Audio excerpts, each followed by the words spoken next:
Hi everyone. तो आज हम बात करने वाले हैं केमिकल काइनेटिक्स की, जो कि क्लास 12th में आपके यहाँ पे चैप्टर नंबर 4 है। तो चलिए शुरू करते हैं। देखिए, सबसे पहली बात तो हमें केमिकल काइनेटिक्स की जरूरत क्यों पड़ी। एग्जांपल समझिए। अ, देखिए, थर्मोडायनेमिक्स चैप्टर था आपका क्लास 11th में। थर्मोडायनेमिक डेटा जो है डायमंड का, आपको ये बताता है कि डायमंड ग्रेफाइट में चेंज होगा। डायमंड ग्रेफाइट में चेंज होगा, ठीक है, लेकिन कितने टाइम में होगा और किस रेट से होगा, ये आपको थर्मोडायनेमिक डेटा नहीं बताता। वो केवल ये बताएगा कि डायमंड जो ग्रेफाइट में चेंज होगा, लेकिन कितने रेट्स और कितने टाइम में होगा वो क्या बताएगा, कि वो बताएगी आपकी केमिकल काइनेटिक्स। ओके, सबसे पहले तो केमिकल काइनेटिक्स की डेफिनेशन देखते हैं।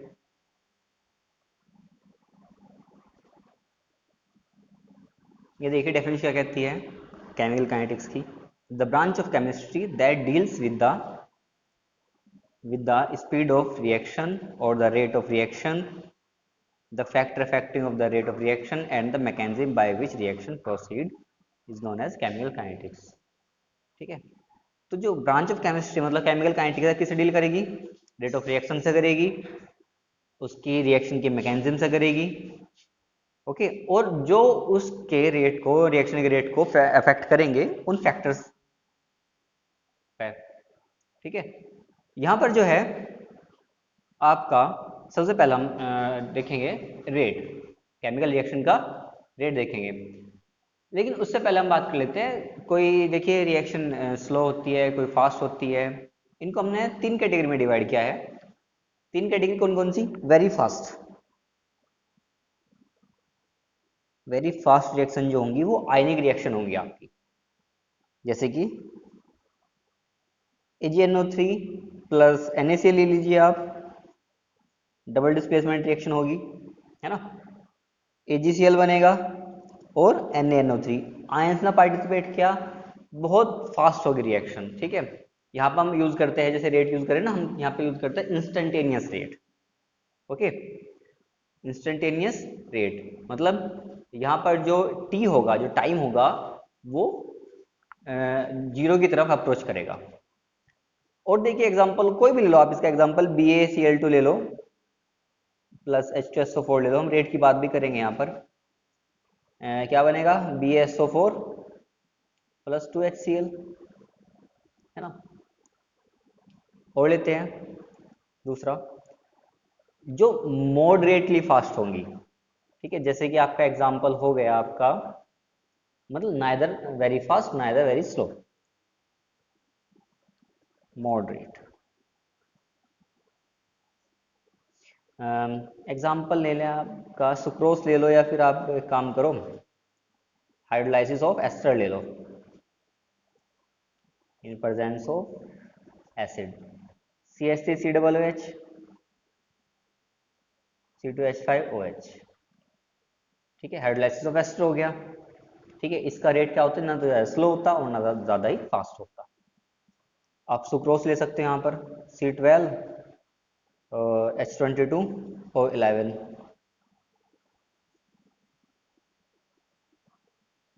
H12O6 ग्लूकोज और C6H12O6 फ्रक्टोज बन जाएगा। ओके, हाइड्रोलाइसिस ऑफ शुगर हो गया, हाइड्रोलाइसिस ऑफ सुक्रोज हो गया। ठीक है, और भी बहुत सारी रिएक्शन है, जैसे कि आपकी अमोनियम नाइट्राइट का डिकम्पोजिशन हो गया। ठीक है, और इस तरह की रिएक्शन जो बहुत स्लो होती है, जैसे कि रस्टिंग। स्लो रिएक्शन में क्या आएगा आपका, रस्टिंग ऑफ आयरन, है ना, स्लो रिएक्शन में आ गई। ठीक है, वेरी फास्ट, मॉडरेटली फास्ट, और ये rusting of iron very slow. Okay, बात करते हैं रेट ऑफ रिएक्शन की, जो आपके बहुत इंपॉर्टेंट टॉपिक है। वो तो ऊपर थोड़ा इंट्रोडक्शन था, रेट ऑफ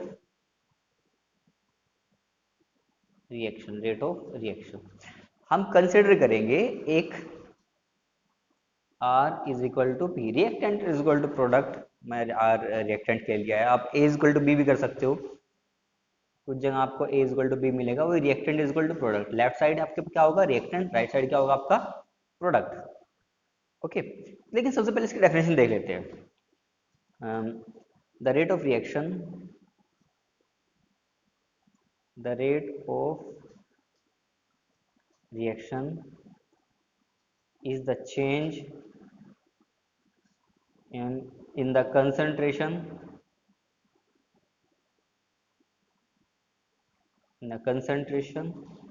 of product या फिर reactant, change in the concentration of product or reactant, any of the product and reactant per unit time. अब इसका डेफिनेशन का मतलब क्या होगा, ध्यान दो, हमने यहाँ पे क्या लिया था, R is equal to P, R A is equal to B, जो भी आप मर्जी आपके लिख लो। तो हमने यहाँ पे जो लिखा है वो कुछ ऐसे लिखा है, rate of reaction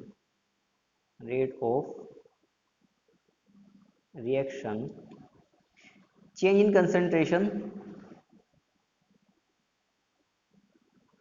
concentration of reactant या फिर प्रोडक्ट हम आगे लिखेंगे अपॉन टाइम इंटरवल, केवल टाइम है ना, या फिर हम इसको ऐसे लिख सकते हैं, change in concentration of product upon time interval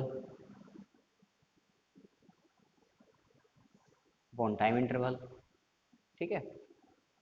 अब यहाँ पर चेंज कंसंट्रेशन ऑफ रिएक्टेंट क्या आएगा, देखिए हम रिप्रेजेंट करेंगे चेंज को डेल से, टाइम इंटरवल को डेल टी से, प्रोडक्ट की बात करें del P upon del T. लेकिन यहाँ पे थोड़ा ट्विस्ट ये होगा कि जो जिसकी कंसंट्रेशन घटेगी उसके लिए हम यूज करेंगे नेगेटिव का साइन, जिसके लिए कंसंट्रेशन बढ़ेगी उसके लिए यूज करेंगे हम पॉजिटिव का साइन। यहाँ पे जो रिएक्टेंट है उसकी कंसंट्रेशन घट रही है, अरे भाई रिएक्टेंट घट रहा है तभी तो प्रोडक्ट बन रहा है ना, तो यहाँ पर इसकी कंसंट्रेशन डिक्रीज हो रही है, इसकी इंक्रीज हो रही है, तो यहाँ पर हमने कंसंट्रेशन के लिए इसके लगाया नेगेटिव साइन, हम इसके लगाएंगे पॉजिटिव साइन, ठीक है, इसके लगाएंगे हम पॉजिटिव साइन। अब देख लेते हैं उन रिएक्शन के लिए जो बहुत फास्ट होती है, उनके लिए हम यूज करते हैं instantaneous rate.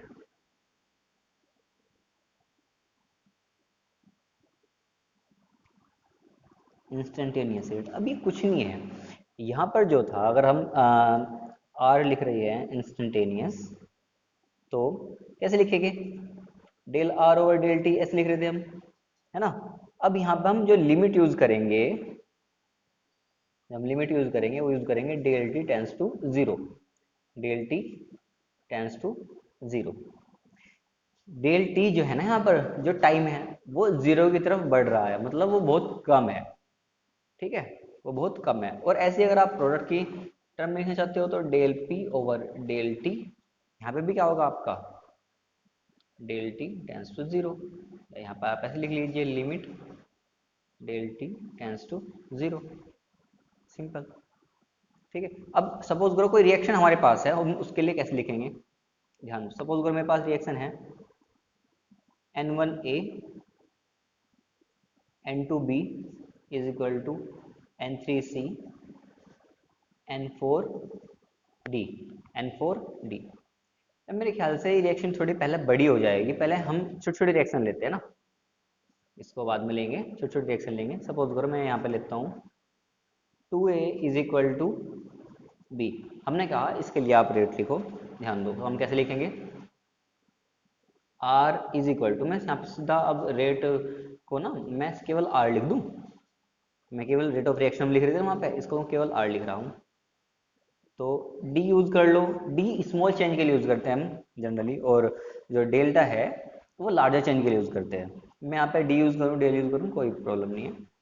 D A over D T, यहाँ पे जो ये ब्रैकेट है ना, ये कंसंट्रेशन रिप्रेजेंट कर रहा है, मैंने यहाँ पे लिखा है कंसंट्रेशन ऑफ ए, ठीक है, या फिर हम इसका ऐसे लिख सकते हैं concentration of B, concentration of sorry D, concentration of B upon D T. लेकिन एक ट्विस्ट है यहाँ पे ट्विस्ट क्या है, यहाँ पे हम नेगेटिव साइन यूज करेंगे और यहाँ पे हम पॉजिटिव साइन यूज करेंगे, क्योंकि यहाँ पे क्या है, रिएक्टेंट है और यहाँ पे प्रोडक्ट है। यहाँ पे एक चीज और भी तो है, यहाँ पे 2 मोल है ए के, यहाँ पे 2 मोल क्या है ए के, ध्यान दो जो यहाँ पे रिएक्टेंट या प्रोडक्ट के कोई मोल होते हैं ना, उनको उनको हम अपॉन में लिखते हैं। जैसे यहाँ पे 2 लिखा है, 1/2, 3 लिखा होता 1/, मैं 3 लिखता।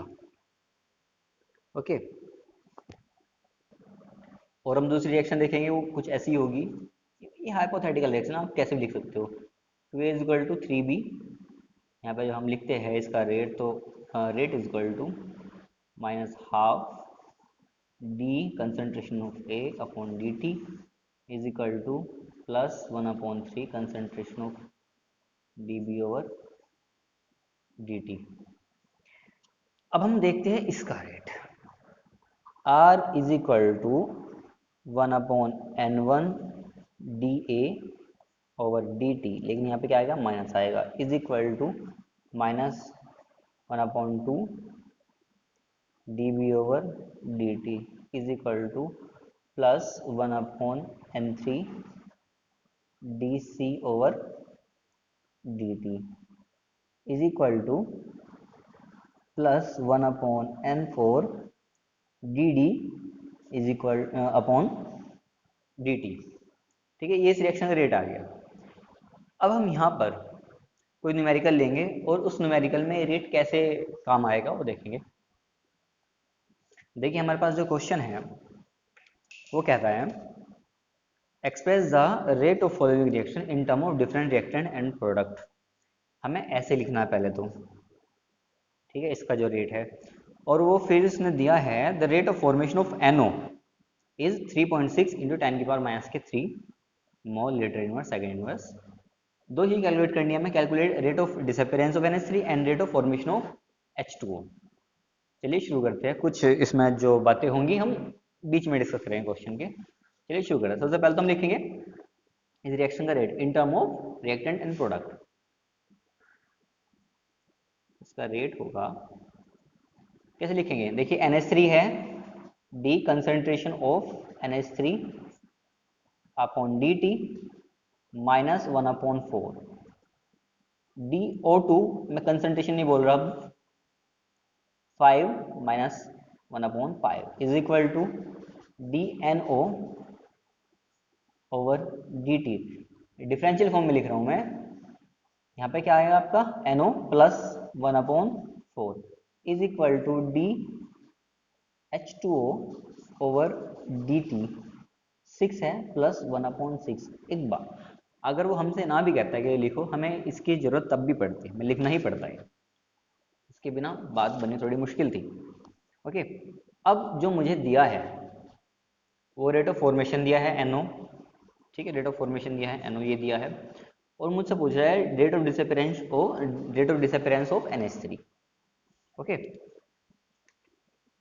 देखते हैं कैसे होता है, ध्यान दो। सबसे पहले यहाँ पर मेरे पास जो है -1/4 DNH3 और dt is equal to +1/4 DNO और dt। ये है, मुझे क्वेश्चन में मिला क्या है, मुझे मिला है rate of formation of NO, कितना दिया है 3.6 इंटू 10⁻³ मतलब मुझे ये मिला है ना, रखो जरा। अच्छा 4 से तो 4 कैंसिल हो गया, ठीक है, D NH3 over dt is equal to कितना दिया है मुझे, DNO over dt 3.6 into 10⁻³ mole litre inverse second inverse. ये आ गया आपका, मतलब जो rate of formation of NO था वही rate of disappearance of NH3 आया, ठीक है। और जैसे कि मैंने आपको बताया था, ये माइनस प्लस केवल ये रिप्रेजेंट करते हैं कि रिएक्टेंट या प्रोडक्ट की कंसेंट्रेशन घट रही है या बढ़ रही है। रिएक्टेंट की तो घटती है, प्रोडक्ट की बढ़ती है। आप यहाँ पे माइनस प्लस यूज नहीं करोगे, आप क्या लिख दो केवल कि रेट ऑफ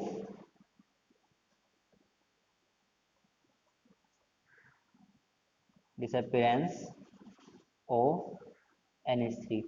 भाई NH3 तो गायब हो रहा है ना, NH3 तो खत्म हो रहा है ना, वो कितना हो आपका 3.6 into 10⁻³ mole litre inverse second inverse, simple. अब सेकंड में पूछा है rate of formation of H2O, rate of formation of H2O, rate of formation of H2O। ठीक है क्या मेरे पास ये चीज है। वैसे तो अब मेरे पास ये भी चीज है, लेकिन अगर आप इससे करना चाहते हो कर सकते हो, इससे करना चाहते हो कर लो। फिर हम क्या ले लेंगे, ये और ये ले लेंगे। वैसे में बराबर ही है ना। मेरे पास क्या है पहले से ये, और H2O की फॉर्मेशन पूछ रहा है। मेरे पास ये है और ये, मैं दोनों चीज़ ले लूँगा एक साथ। ओके लो जरा, +1/4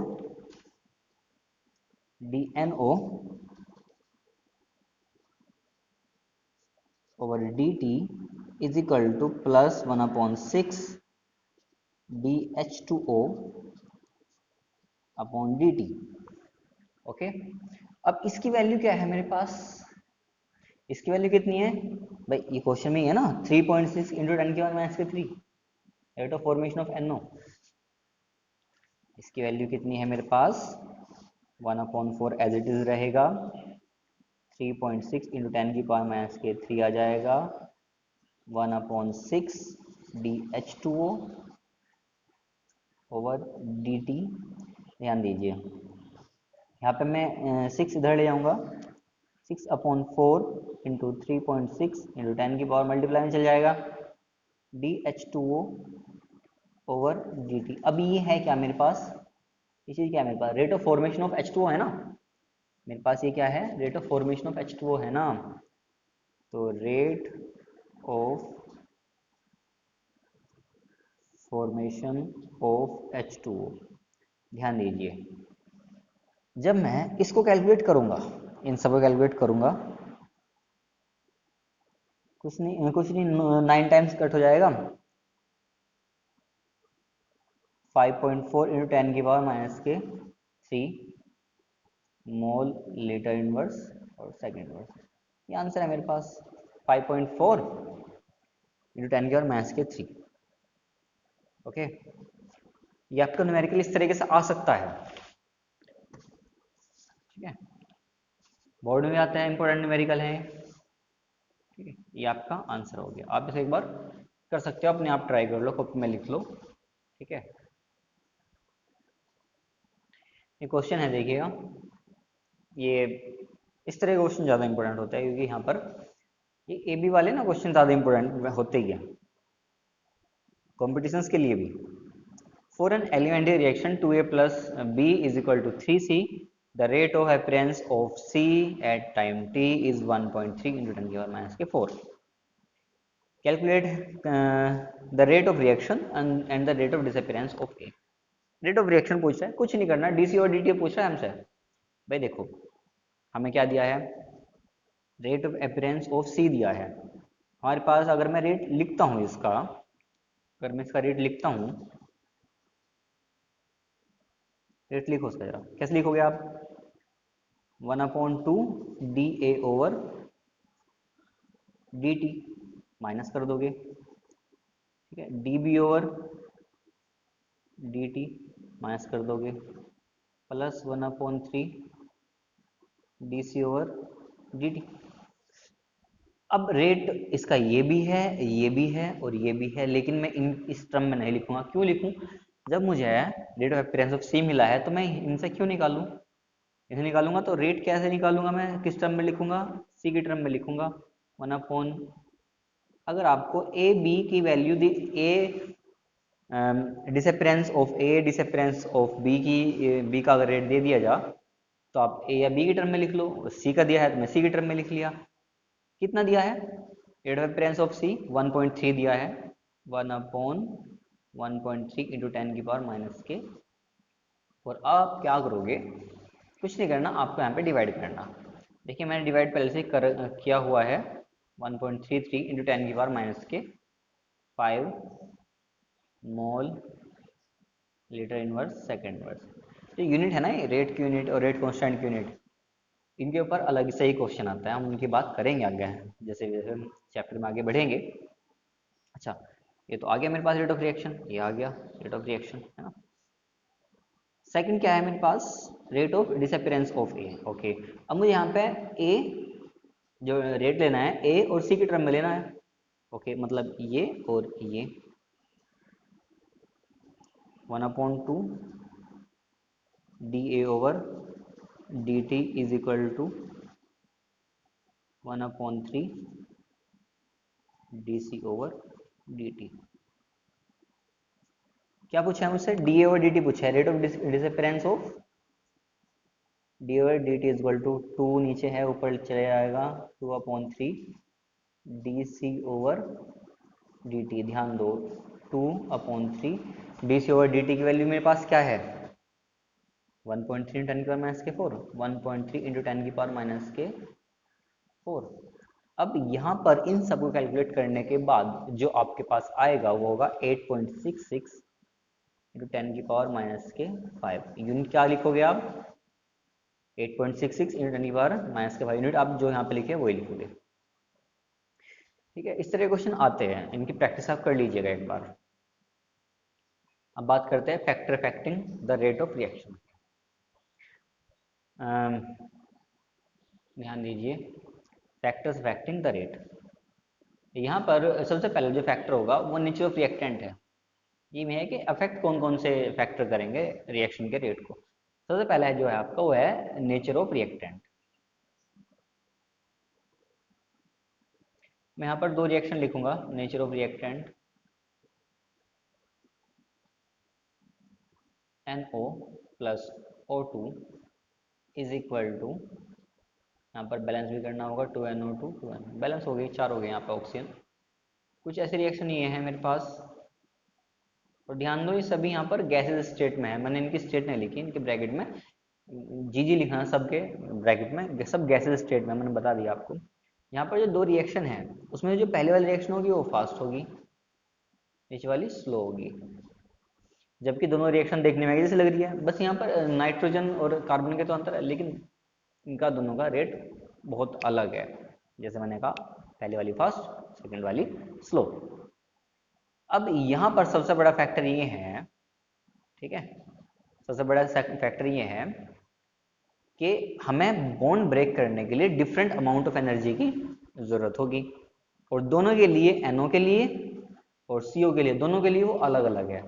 कार्बन मोनोऑक्साइड के लिए वो ज़्यादा है, NO के लिए वो कम है, इसलिए वो रिएक्शन फास्ट है, मतलब जल्दी हो जाएगी, नीचे वाली रिएक्शन थोड़ी स्लो होगी। ठीक है, different amount of energy are required for breaking the different bonds.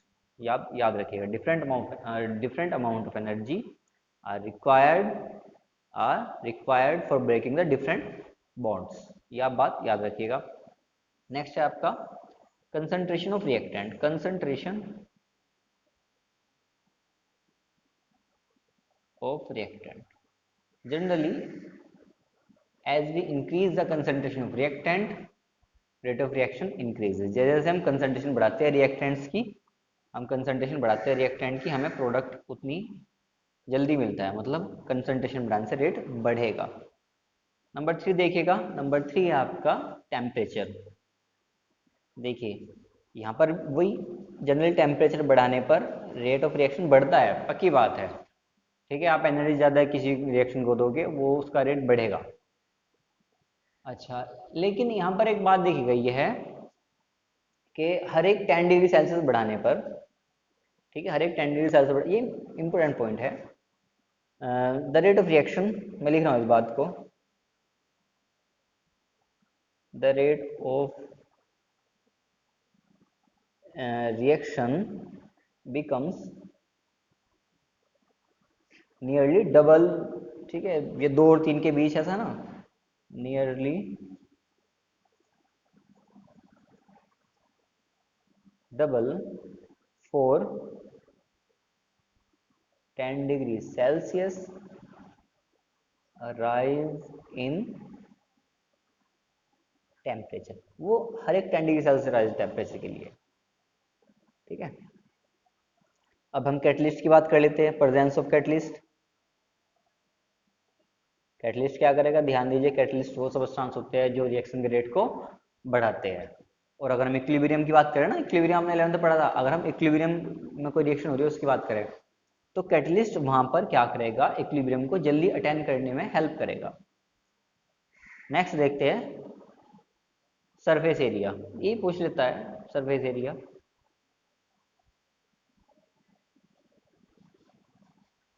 Surface area, एक बात बताओ, अगर आपने चारकोल लिया है, कोयला लिया, आप उसको बर्न कर रहे हो, ठीक है, टुकड़ा लिया आप, है ना, बर्न कर रहे हो, वो होगा लेकिन इतनी जल्दी नहीं होगा जितनी जल्दी कोयले का पाउडर होगा। क्यों कोयले का पाउडर क्यों होगा? क्योंकि आपने कोयले को पीस कर उसका सरफेस एरिया बढ़ा दिया, तो कोयले का पाउडर जल्दी जलेगा।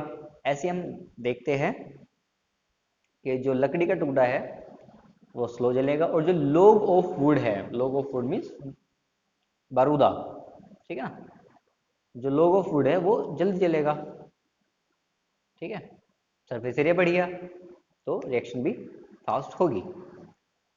अब हम देखेंगे कि किसी रिएक्शन का हम रेट कैसे लिख सकते हैं। आप इसकी हेल्प करेगा लॉ ऑफ मास एक्शन, ठीक है, ये हेल्प करेगा law of mass action.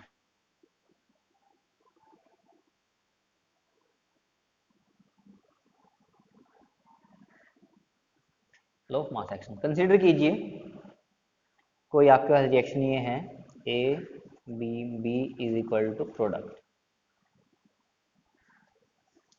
Okay, आपको इसका रेट लिखना है, तो जो रेट होगा वो प्रोपोर्शनल हो कंसंट्रेशन ऑफ ए और इसकी मोल की पावर के। अगर यहाँ पे मोर देन वन रिएक्टेंट है तो हम उनको प्रोडक्ट कर लेते हैं, कंसंट्रेशन ऑफ बी और इसकी पावर के, ठीक है। या फिर रेट, ये रेट ही लिखा है आर इज इक्वल टू एक प्रोपोर्शनलिटी कांस्टेंट हम ऐड कर देते हैं, ठीक, ठीक है, इसको क्या बोलते हैं हम, के को, ये क्या है यहाँ पर, रेट कांस्टेंट, रेट कांस्टेंट, ठीक है। और ये क्या हो गया आपका, रिएक्शन का रेट लो, ये क्या हो गया आपका, रेट लो, ठीक है, ये आपने 11th में पढ़ा था ना, लॉ ऑफ मास एक्शन। अब हमें यहाँ पर देखना है, if concentration of A is equal to concentration of B is equal to 1 मोल पर लीटर, 1 मोल पर लीटर, तो यहाँ पर क्या हो जाएगा, R इज इक्वल टू के हो जाएगा सिंपली, यहाँ पर क्या हो जाएगा, R इज इक्वल टू के हो जाएगा सिंपली। अच्छा, ये मैंने क्यों किया, चलो मैं रेट कांस्टेंट को डिफाइन करना चाहता हूँ। हम रेट कांस्टेंट को डिफाइन कैसे करेंगे, rate constant may be defined as the rate of reaction, मतलब rate constant rate of reaction ही है, rate constant is defined as the rate of reaction when molar concentration of each reactant is taken as unity, ठीक है, लिख रहा हूं इस बात को, rate of reaction is defined as the rate of reaction when molar concentration of each reactant is taken as unity, taken as unity। इसलिए हम इसको कभी कभी स्पेसिफिक रेट ऑफ रिएक्शन भी बोलते हैं, है ना, इसको हम कभी कभी स्पेसिफिक रेट ऑफ रिएक्शन भी बोल देते हैं। देखिए, हम इस वीडियो में फिलहाल इतना रखेंगे, जो नेक्स्ट वीडियो होगी वो ऑर्डर ऑफ रिएक्शन के ऊपर होगी, अब हम ऑर्डर ऑफ रिएक्शन सीखेंगे।